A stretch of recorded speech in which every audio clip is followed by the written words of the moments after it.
नमस्कार भक्तों। आज हम सुनने जा रहे हैं भगवान शिवा के एक महान भक्त की अद्भुत कथा। एक ऐसी कथा जो हमें सिखाती है कि सच्ची भक्ति के सामने मृत्यु भी हार जाती है। ये कथा है महान ऋषि पुत्र मार्कंडेय की, जिनकी भक्ति ने स्वयं मृत्यु के देवता को भी रोक दिया। बहुत समय पहले एक महान ऋषि थे कंडू। उनकी पत्नी का नाम मरुदमुति था। दोनों भगवान शिव के परम भक्त थे, लेकिन उनके जीवन में एक दुख था। उनकी कोई संतान नहीं थी। संतान प्राप्ति की इच्छा से ऋषि मृकंडु और उनकी पत्नी ने भगवान शिवा की कठोर तपस्या की। वर्षों की तपस्या के बाद महादेव उनकी भक्ति से प्रसन्न हुए और उनके सामने प्रकट हुए। भगवान शिव ने उन्हें एक वरदान दिया, लेकिन उसके साथ एक विकल्प भी रखा। महादेव ने कहा, तुम्हें दो प्रकार की संतान में से एक चुननी होगी।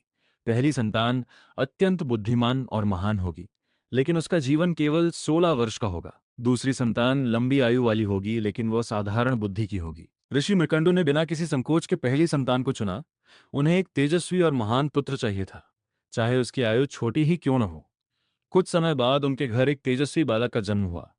उस बालक का नाम रखा गया मार्कंडेय। मार्कंडेय बचपन से ही असाधारण थे।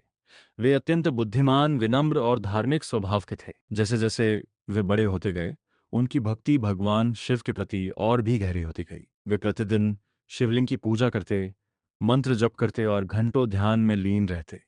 लेकिन समय के साथ एक सच्चाई उनके माता पिता को अंदर ही अंदर परेशान करती रहती थी। मार्कंडेय की आयु केवल 16 वर्ष थी। जब मार्कंडेय के 16वें वर्ष का समय पास आने लगा, तो उनके माता पिता बहुत दुखी हो गए। एक दिन मार्कंडेय ने अपने माता पिता को रोते हुए देखा। उन्होंने उनसे कारण पूछा। तब उनके माता पिता ने उन्हें सच्चाई बता दी कि उनकी आयु केवल 16 वर्ष की है। यह सुनकर भी मार्कंडेय भयभीत नहीं हुए। इसके बजाय उनकी भक्ति और भी दृढ़ हो गई। उन्होंने निश्चय किया कि वे अपना पूरा जीवन भगवान शिव की आराधना में समर्पित कर देंगे। जब वह दिन आया जिस दिन उनकी आयु समाप्त होने वाली थी, तब मार्कंडेय मंदिर गए और शिवलिंग के सामने बैठकर भगवान शिव का स्मरण करने लगे। उन्होंने पूरी श्रद्धा से महादेव का मंत्र जपना शुरू कर दिया। इसी समय मृत्यु के देवता यमा अपने वाहन पर सवार होकर वहां पहुंचे। उनका उद्देश्य था मार्कंडेय की आत्मा को ले जाना।